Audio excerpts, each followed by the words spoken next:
31 डिसेंबरची रात्र होती. रात्रीचे 10:15 वाजले होते. बंटी नवीन वर्षाच्या स्वागतासाठी लातूरला आपल्या मित्रांनी आयोजित केलेल्या पार्टीसाठी जात होता.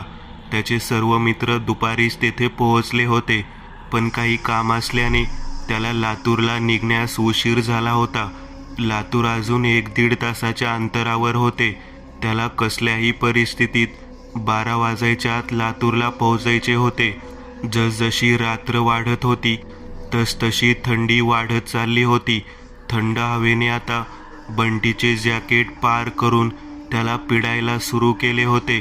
तो थंडीने पार काकडून गेला होता. त्याच्या हाताची बोटे अगदी सुन्न पडली होती. तेवढ्यात रस्त्याच्या बाजूला त्याला एक धाबा दिसला. बंटीने आपली बाईक त्या धाब्याकडे वळवली. ढाब्याबाहेर बाईक लावून तो आत शिरला. ढाब्यात काम करणारा एक वृद्ध माणूस बंटी रस्त्यापासून ढाब्यात येईपर्यंत त्याच्याकडेच बघत होता. बंटीने चहा मागवला आणि एका खुर्चीवर आपला मोबाईल डवचत बसला. थोड्याच वेळात तो म्हातारा माणूस चहाची किटली आणि चहाचा ग्लास घेऊन आला. ग्लासमध्ये चहा ओतत तो बंटीला म्हणाला, "एवढ्या रात्री इकडे कुठे चाललात साहेब?" बंटीने चहाचा ग्लास हातात घेतला आणि म्हणाला, "लातूरला चाललोय काका." "म्हणजे बोरगाव फाट्यावरून जाणार आहेत म्हणा की." "हो काका, बोरगाव फाट्यावरूनच जाणार आहे." बंटी चहा पीत पीत म्हणाला. तो म्हातारा बंटीकडे चहा पिऊन संपेपर्यंत बघतच होता आणि मनातल्या मनात कोणता तरी विचार करत होता. बंटीला त्याचे असे बघणे जरा विचित्रच वाटायला होते, कारण तो ढाब्यावर आल्यापासून तो म्हातारा त्याच्याकडेच बघत होता. तो म्हातारा त्याच्याकडे बघून काय विचार करत आहे हे बंटीला कळेनासे झाले. तेव्हा बंटीने त्या म्हाताऱ्याला विचारले, "काय झाले काका? कोणता विचार करत आहात तुम्ही? कोणती अडचण आहे का?" "नाही नाही, कसलीच अडचण नाही." पण त्या म्हाताऱ्याने आपले बोलणे अर्धवट सोडले. "पण काय काका, पुढचं बोला ना." बंटी त्या म्हाताऱ्याला म्हणाला, "पण तुम्हाला काही सांगू का साहेब?" "हो, सांगा ना. तुम्ही माझ्या मुलासारखे आहात म्हणून सांगतो. एवढ्या रात्री तिकडे बोरगाव फाट्याकडे जाऊ नका साहेब." "का बरं काका? तिकडे जायला कोणती अडचण आहे का?" "साहेब, इथून अर्ध्या तासाच्या अंतरावर बोरगाव फाटा लागतो. आपल्या ढाब्यापासून 5-10 मिनिटाच्या अंतरापासून जे जंगल सुरू होतं ते पार हारणेवाडीपर्यंत. एकदा अंधार पडला की या रस्त्यानं तिकडं साधं काळं कुत्रं सुद्धा फिरकत नाही बघा." "असे का बरं? एवढे काय आहे त्या बोरगाव फाट्यावर?" "बोरगाव फाट्यावर रामभाऊ ढाबेवाल्याचं भूत आहे. रात्री जो तिथे जातो त्याचा वापस येण्याचा काही भरवसा नाही. आतापर्यंत 21 जणांचा मृत्यू झालाय तिथे बोरगाव फाट्यावर. त्यांचा मृत्यू अपघाताने झाला हे सर्वांना माहीत आहे, पण कसा आणि कोणत्या वाहनाने झाला हे अजूनही रहस्यच आहे. रात्री जो या रस्त्याने जातो त्याचा चेंगरलेला मृतदेह बोरगाव फाट्यावर रामभाऊच्या ढाब्याच्या रिकाम्या जागेवर आढळतो. मृतदेहाच्या वैद्यकीय तपासणीत फक्त एवढेच कळते की मरणाच्या 4-5 मिनिटांपूर्वी मैताने चहा पिला होता आणि बोरगाव फाट्यावर तर कुठे चहाचे दुकान सुद्धा नाही. आधी होतं, पण फक्त रामभाऊचंच. बोरगावचे लोक म्हणतात की रामभाऊ ढाबेवाल्याचं भूत लोकांना चहा पाजून पाजून मारते. त्यामुळे रात्री बोरगाव फाट्याकडे काळं कुत्रं सुद्धा फिरकत नाही." "भूत? व्हॉट नॉनसेन्स काका, भूतबीत काही नसतं. ही सगळी अंधश्रद्धा आहे." बंटी हसत हसत म्हणाला, "अहो साहेब, खरं सांगतोय मी. खोटं बोलून मला म्हाताऱ्याला काय भेटणार आहे?" तो म्हातारा सांगू लागला, "बोरगाव फाट्यावर रामभाऊ नावाचा एक माणूस छोटासा ढाबा चालवत होता. चहा पाणी नाश्ता असलं विकून आपलं आणि आपल्या कुटुंबाचं पोट भरत होता. त्याची आर्थिक परिस्थिती खूप हालाकीची होती. घरात वयात आलेल्या बिना लग्नाच्या 2 मुली होत्या. त्याच्या लहान मुलाचे शिक्षण पैशामुळे अर्धवट राहिले होते. त्यातल्या त्यात त्याला फक्त 1 एकर शेत, तेही कोरडवाहू. त्यात बोर घेण्यासाठी त्याने कर्ज घेतलं आणि कसंबसं आपलं शेत वाहीत करून घेतलं. पण शिवार भिजवायला शेतातली वीज यायची रात्री काही दिवसांनी त्याने बोरगाव फाट्यावर छोटासा ढाबा उघडला. शेती बघत बघत तो ढाबा चालवायचा. रात्री 11-12 वाजता शेतातली लाईट आली की तो ढाबा बंद करून शेतातल्या पिकांना पाणी द्यायला जायचा. असेच एके दिवशी शेतातली लाईट येण्याची वेळ झाली होती. रात्रीचे 11-11:30 वाजले होते. रामभाऊ आपला ढाबा बंद करण्याची तयारी करत होता. तेवढ्यात तेथे दुचाकीवर 2 जण आले. थंडीचे दिवस असल्याने कडाक्याची थंडी पडली होती. दुचाकीवरचे दोघेही थंडीने पार गारटले होते. चहा पिण्यासाठी ते रामभाऊच्या ढाब्यावर आले होते. दोघेही जाम दारू पिले होते आणि त्यांच्या अवतारावरून भांडण करून आल्यासारखे वाटत होते. त्यातला एक जण रामभाऊला म्हणाला, रामभाऊ 2 कडक स्पेशल चहा घेऊन या. मालक, ढाबा बंद करायची वेळ झालीये, जरा उशिरा आलात तुम्ही. काय रामभाऊ, असं करू नका राव, थंडीने पार गारठून गेलोय आम्ही, काहीतरी करा बरं. नाही मालक, आधीच उशीर झालाय, मला शेतात जायचंय, लवकर शिवार भिजवायला. रामभाऊ 5-10 रुपये जास्त घ्या, पण आम्हाला चहा करून द्या. असं किती वेळ लागणार आहे चहा करायला?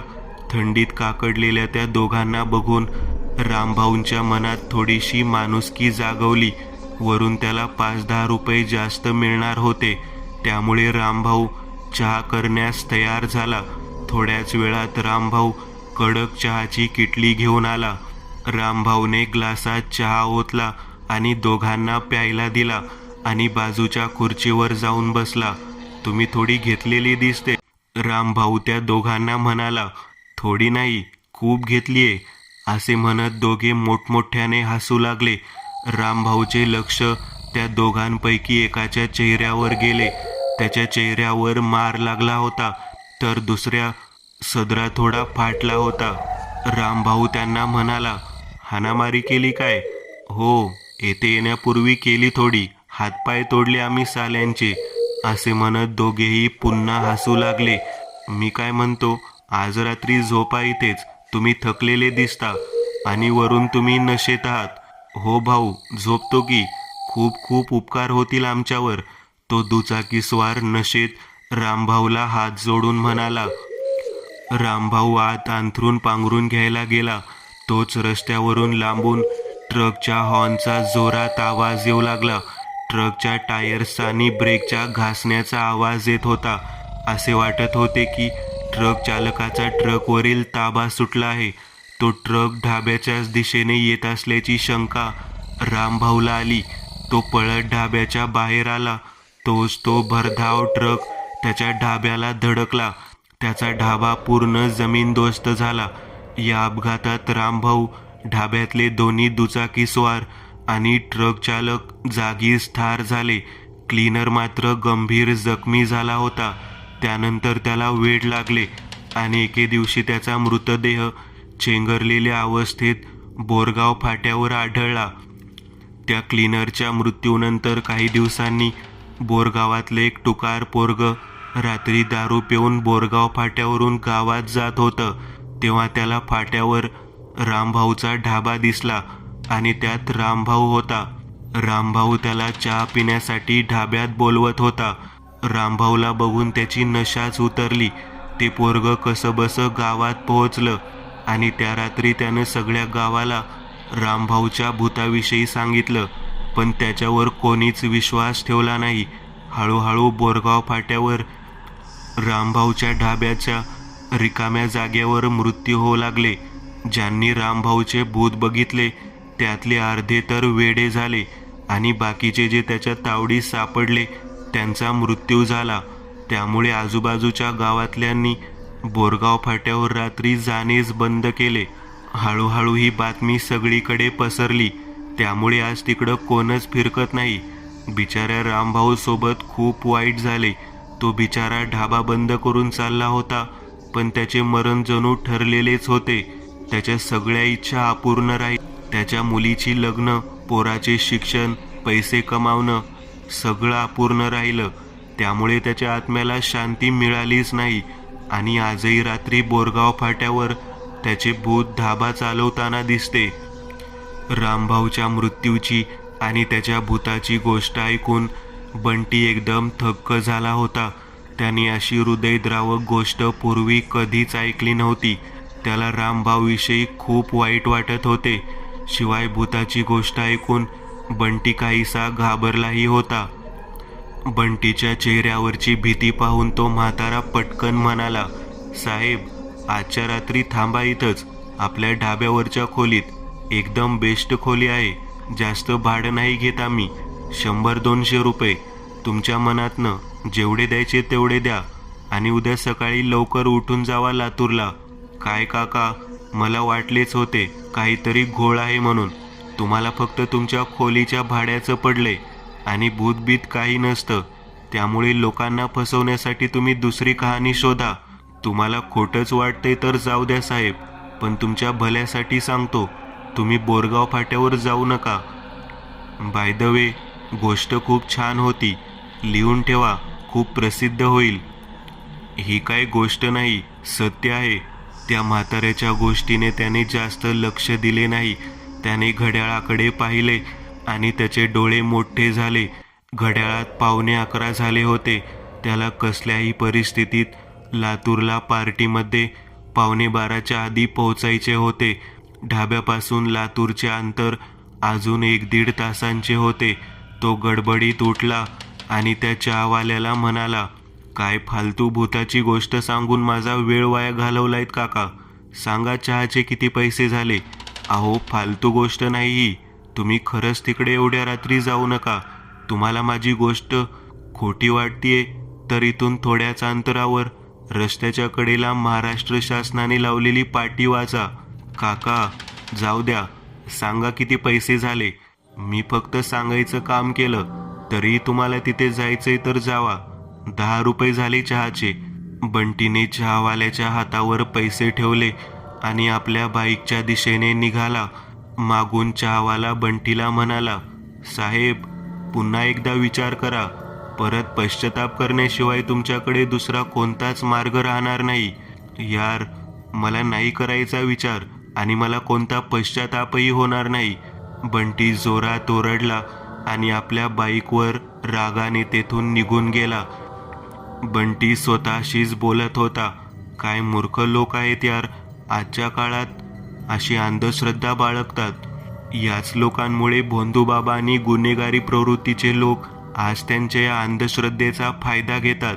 अशाच काही लोकांमुळे आपला भारत देश मागे आहे. बिचारा रामभाऊ तर गेलाच, पण आज त्याचे नाव याच लोकांनी बदनाम करून ठेवले आहे. देव जाणे त्याची बायको लेकरं कसे असतात. ढाब्यापासून निघून 5 ते 10 मिनिटे झाली होती. तरीही रामभाऊविषयी बंटीच्या मनात अनेक विचार चालू होते. काय खरंच बोरगाव फाट्यावर रामभाऊचे भूत असेल, की फक्त ढाब्याच्या रूमच्या भाड्यासाठी त्या वेटरने मला एखादी गोष्ट बनवून सांगितली, की बोरगाव फाट्यावर काही रहस्य असतील जे इथले लोक लपविण्याचा प्रयत्न करतायत, जेणेकरून रात्री इकडे कोणीही फिरकू नये. बंटीला आपल्या या प्रश्नांची उत्तरे प्रत्यक्षात बोरगाव फाट्यावरच मिळणार होती. बंटी आज फक्त बोरगाव फाटा येण्याची वाट पाहत होता. रामभाऊच्या भूताच्या गोष्टीत किती तथ्य आहे हे जाणून घेण्याची त्याच्या मनात उत्सुकता निर्माण झाली. बंटी रामभाऊच्या विचारात पार गडला होता. तोच त्यांची नजर रस्त्याच्या बाजूला महाराष्ट्र शासनाने लावलेल्या एका सावधान फलकावर गेली. त्यावर लिहिले होते, सावधान, हा रस्ता बोरगाव फाट्याकडे जातो. बोरगाव फाटा हे ठिकाण भूतांनी झपाटलेले असून तेथे सूर्योदयाच्या पूर्वी आणि सूर्यास्ताच्या नंतर जाण्यास सक्त मनाई आहे. आदेशावरून बंटीने महाराष्ट्र शासनाने लावलेला तो फलक वाचला. तो फलक वाचून बंटी थोडा वेळ थक्कच झाला. म्हणजे तो म्हातारा खरे बोलत होता. बोरगाव फाट्यावर खरेच भूत आहेत. बंटी मनातल्या मनात विचार करत होता. महाराष्ट्र शासन स्वतःच अंधश्रद्धेवर विश्वास ठेवू नका म्हणून सांगते आणि स्वतःच अपघातप्रवण क्षेत्राला झपाटलेले ठिकाण म्हणून दर्जा देते. आणि काय माहीत तेथे भूत आहेत की नाही. असे असू शकते की तेथे काही दरोडेखोर प्रवाशांना लुटून त्यांचा जीव घेत असतील.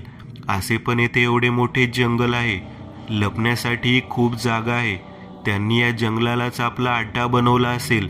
आणि बोरगाव फाट्यावर भूत आहेत अशी अफवा उठवली असेल, जेणेकरून या रस्त्याकडे कोणी फिरकू नये. बंटीचे मन महाराष्ट्र शासनाने लावलेला फलक वाचूनही मानायला तयार नव्हते की बोरगाव फाटा झपाटलेला आहे आणि भूत खरोखरच असतात. बंटीने आपली बाईक चालू केली आणि पुन्हा बोरगाव फाट्याच्या दिशेने प्रवासाला सुरुवात केली. थोडेच अंतर गेल्यावर जंगलात सुरुवात झाली. जंगलात प्रवेश करताच उघड्या पडलेल्या खडबडीत रस्त्याने त्याचे स्वागत केले. रस्ता खूप खराब झाला होता. त्याची पार वाट लागली होती. बंटीला समजेनासे झाले की रस्त्यात खड्डे आहेत की खड्ड्यात रस्ता आहे. बंटी या रस्त्यावरील खड्ड्यांनी फार वैतागला होता. तो रस्त्यावरील खड्डे वाचवत गाडी चालवत होता, पण तरीही त्याची ॲव्हेंजर रस्त्यावरील खड्ड्यात आणि दगडांवर उड्या मारत होती. तो फार चिडला होता. काय हे महाराष्ट्र शासन रस्त्यांची डागडुजी तर करत नाही, फक्त अपघातांचे फलक लावते आणि वरून भूतांना अपघातास जबाबदार मानते. रस्ते खराब असल्यावर अपघात तर होणारच ना, मग त्यात भूत कुठून आले? बंटी रागात स्वतःशीच बडबडत होता. जंगलात रस्त्यावर पूर्ण घनदाट काळोख पसरला होता. रस्त्याच्या बाजूला जंगल असूनही कोणत्याच प्राण्याचा आवाज त्याच्या कानी पडत नव्हता. जंगलात भयान शांतता होती. ते पूर्ण जंगल आणि रस्ता भकास वाटत होते.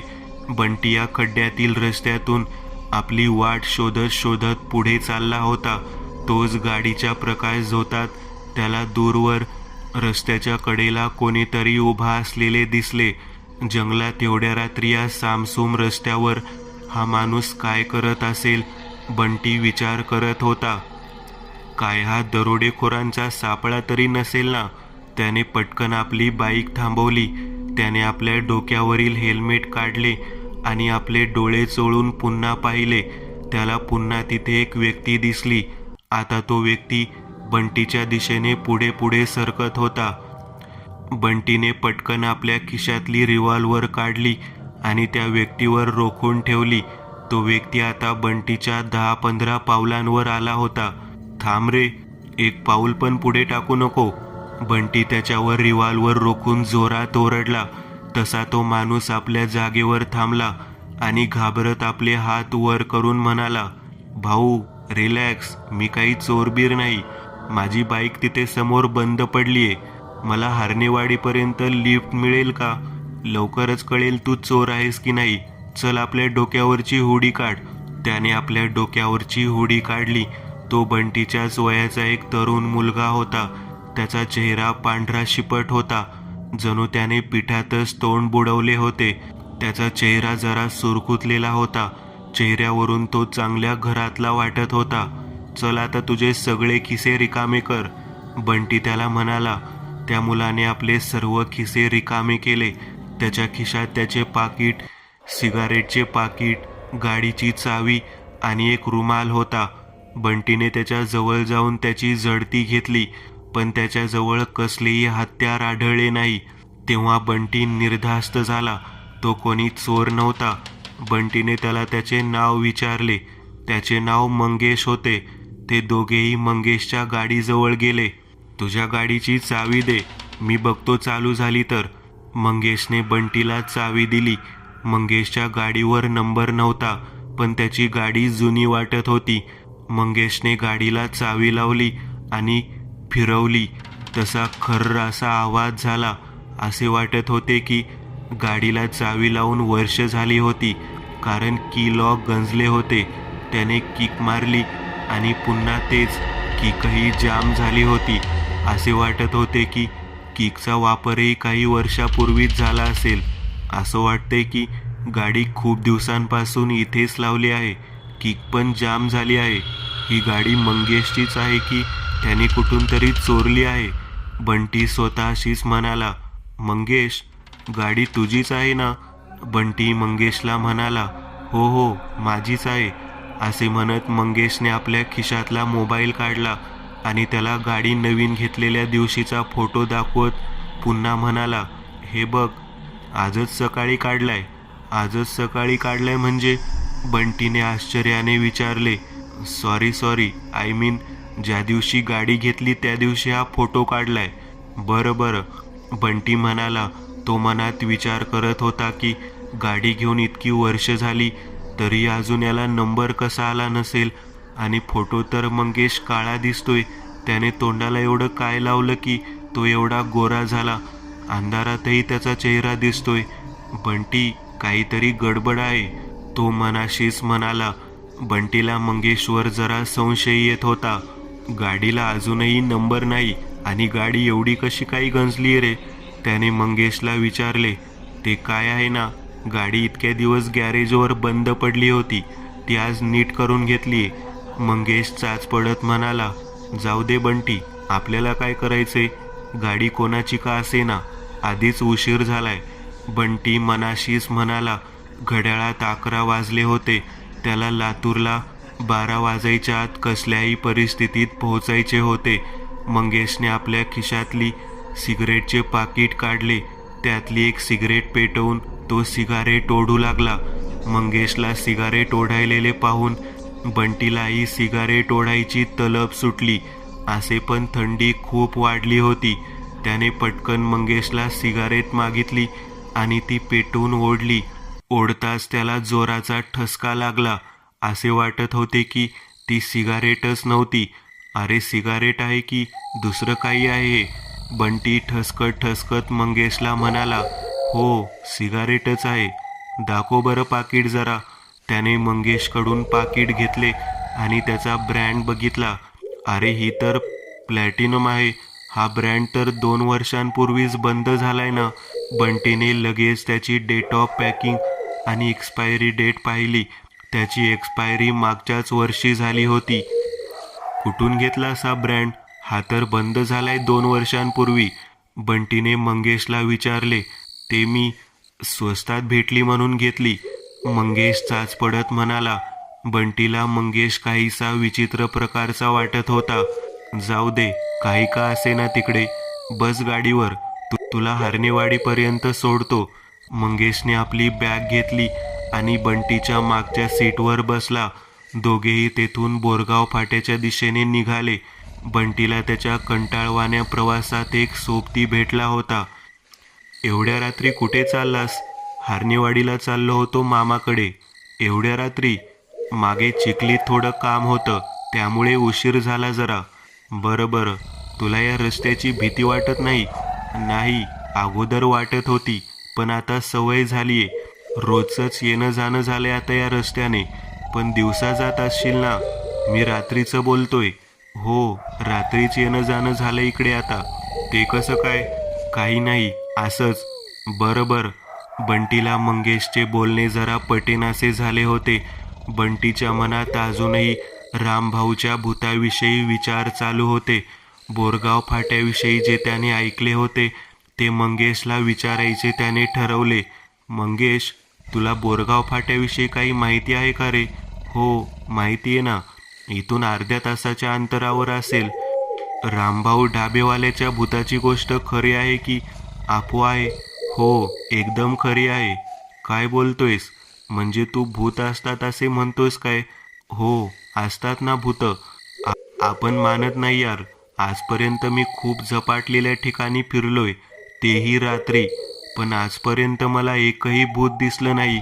मंगेश त्याचे हे बोलणे ऐकून हसू लागला. त्याच्या हसण्यात काहीतरी रहस्य असल्याचे बंटीला जाणवू लागले. तेवढ्यात बंटीच्या मनात सहज विचार आला. हा भूत तर नसेल ना? एकटा या जंगलात हा मला भेटतो, तेही एका गंजलेल्या बाईकसह, ज्याला कोण कधी चालवलीही असेल की नाही याची गॅरंटी नाही. फोटो दाखवला तर त्यात काळा भोर आणि प्रत्यक्षात एवढा पांढरा शिपट, जसे एखाद्या चित्रपटातील भूत असतात. गाडीही विना नंबरची, काहीशी दिसायला नवी पण गंजलेली. तो फोटोही नवीन गाडी घेतलेल्या दिवशीच घेतला होता, ज्याला तो आजच सकाळी घेतला असे चुकून म्हणाला होता. सिगारेटही 2 वर्षापूर्वी बंद झालेली वापरतो, जी आज कुठेही दिसत नाही. मी विचारलेल्या प्रश्नांची उत्तरेही चाचपडत विचार करत देत होता. आणि आता मी कधी भूत पाहिले नाही असे म्हणले असता असं वेड्यासारखं हसतोय, जणू तो असे म्हणू इच्छितो की मला पाहूनही तो भूत पाहिले नाही असे कसं म्हणू शकतो? बंटी आता थोडा घाबरला. त्याच्या मागे बसलेल्या मंगेश भूतच आहे असे त्याला वाटू लागले, पण त्याला 100% खात्री नव्हती की मंगेश भूतच आहे. त्याने ऐकले होते की भूतांच्या अंगावर उग्र वास येतो, त्यांच्या अंगावर माशा घोंगावत असतात, पण त्याला मंगेशच्या अंगाचा वास आला नव्हता, कारण सर्दीने त्याचे नाक जाम झाले होते. आता कसे करायचे तोच त्याच्या लक्षात आले की भूतांचे पाय उलटे असतात. बंटीने त्याचे पाय बघण्याचे ठरवले. बंटीने एकदम किंचाळून गाडी थांबवली आणि म्हणाला, आई शपथ, काय चावले की पायाला? बंटी आपला पाय खाजवू लागला. त्याने मोबाईलचा टॉर्च काढला आणि आपल्या पायावर त्याच्या उजेडात पाहिले आणि हळूच मंगेशच्या पायाकडे पाहिले आणि काय